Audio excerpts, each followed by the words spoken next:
Trials of the Blood Dragon seems to be confused about what type of game it is. Is it a twin-stick shooter? Is it a Trials game? Is it a platformer? Or is it a combination of all three? If you said the latter, then congratulations, you'd be right. Trials of the Blood Dragon sounds like a great idea on paper. 2013, Far Cry 3 Blood Dragon was an unexpected joy to play, so it's a pretty fair assumption to say that if RedLynx took their tried and true Trials formula, gave it the Blood Dragon twist, you'd have a great game. Unfortunately, that's not the case here. Trials of the Blood Dragon is not a great game. It's actually a really bad one. And there was one simple reason for this. Trials has more off-bike gameplay than on. I estimate that you're off your bike for at least 60% of the single-player campaign. Guess what happens when a developer takes an engine designed for a very specific type of game and uses it to create a completely different type of game? It doesn't work. Most of Trials of the Blood Dragon is spent awkwardly platforming or jetpacking around.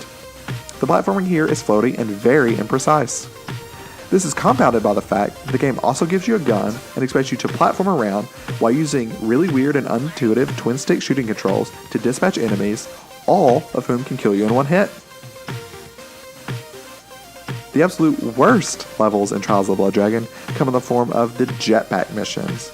I cannot remember the last time I was so frustrated playing a game. There is one in particular where you have a bomb strapped to yourself, you're jetpacking around, and it is so frustrating. I honestly cannot fathom how anyone at RedLynx thought that level was fun.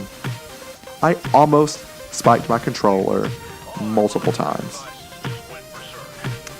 Guess what else is new for this release of Trials? A story. This story stars the children of Rex Power Colt, the protagonist from Far Cry 3 Blood Dragon. There's really not a lot to say about the story. It's not very good, it's kind of throwaway. And it's mainly told through these weird 80s-esque animated cutscenes. Now, when the two main characters talk to each other, it is cringeworthy. Anytime anyone speaks in this game, it is utterly cringeworthy. That damn war by myself. Guess what? Lost. Died. Pop quiz, hotshot. We have a cockroach problem somewhere in the city. They need to be fumigated big time. Didn't anticipate that. Mom's a blood dragon and now Dad is alive? Okay, Rox. Pull yourself. Now, some of you may be saying, well, that's kind of, what Far Cry Blood Dragon or Blood Dragon is all about.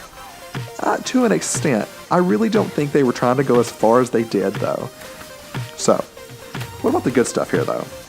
The best part of this game is when you're on your bike. However, the on-bike gameplay is the weakest it has ever been in a Trials game. It's just not challenging, and it only gets challenging when it makes you use a new mechanic like the grappling hook, or gives you a gun while you're also on the bike and expects you to, shoot enemies. Everything about this game feels half-baked and rushed. Now, Ubisoft announced and released Trials of the Blood Dragon during their 2016 E3 press conference. And after playing it all the way through, I know exactly why that is. Ubisoft was hoping that you'd see it and get excited because it has the Blood Dragon name and buy it before any of the reviews could tell you that it was an absolute piece of trash. I hope you enjoyed this review. I'll see you in the next video.